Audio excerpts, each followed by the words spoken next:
Picture this. You and your comrades are traveling throughout Germany, trying to find machine gun outposts in World War I. Suddenly, machine gunners come out of nowhere and open fire at your battalion, cutting your numbers down to yourself and 7 other men. Your options are very limited, and your odds of survival, slim to none. You have 2 options: fight or surrender. Which one would you choose? Now, many of you are probably thinking that I got this out of an idea from Call of Duty, but in fact, I got this from a real-life story, the story of Alvin York. Now, Alvin did not decide to surrender. Instead, Alvin became a lone gun, and leaving his 7 men, he single-handedly defeated the enemy. His actions that day not only saved the lives of himself and his men, but it also earned him the Medal of Honor, the highest award in America.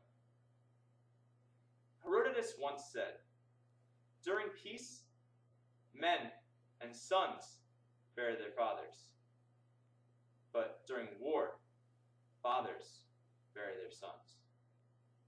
Now, if it hadn't been for that day, there would have been 7 more fathers doing exactly that. Now, growing up in Tennessee in a 2-room log cabin, York and his family were very impoverished. He had 11 siblings, and they were all trying to keep their family afloat.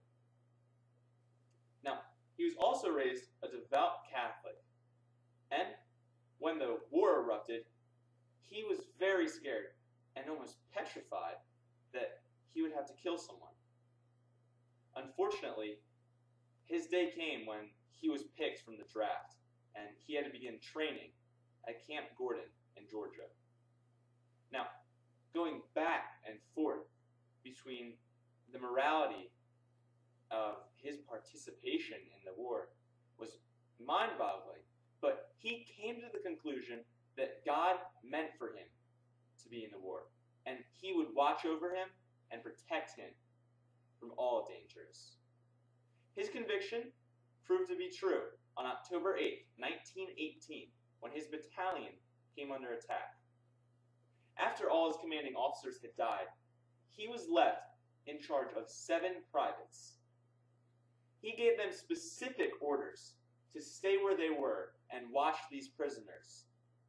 Here's the crazy part. Armed with a pistol and a rifle, he proceeded to advance on the enemy territory. He was both outnumbered and outgunned, 100 to 1. Yet he was able to advance. At one point, there were 6 German soldiers who charged at him with bayonets ready, and he was able to kill all 6 of them before they reached him with his pistol. Now, the German commander, seeing that his losses were mounting, eventually surrendered to 1 man when he had an army of 128 men and 4 officers. Because of this day, the United States Army was able to plunge deeper into German territory and eventually win World War I. Now, although he did receive over 50 decorations for his valor, he was almost unknown in America until a publication about Alvin appeared in April of 1919, which then, in turn, sparked a nationwide interest in the man. In fact, when he returned home, there was already plans for him to travel around the country 5 days before returning to Tennessee, which included trips to New York City as well as Washington, D.C. People were in love with the man, and with that, his popularity and fame grew.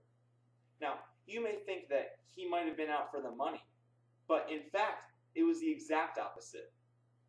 York refused offers of money, and instead tried to use his fame to increase the popularity of charities and civic causes. Even when he came home, after fighting a long, hard war, he still showed that he had genuinely a great heart for people who needed help. Now, I know most of you probably never heard the word or never heard the name of Alvin York before. And I can tell you one thing. This is a man who deserves praise. He was not only able to get direct decoration and go after a whole enemy of 128 men by himself, but he saved the lives of himself and his men of 7, as well as countless other United States soldiers who may have fallen victim if he hadn't destroyed that outpost in Germany. He taught us a valuable lesson.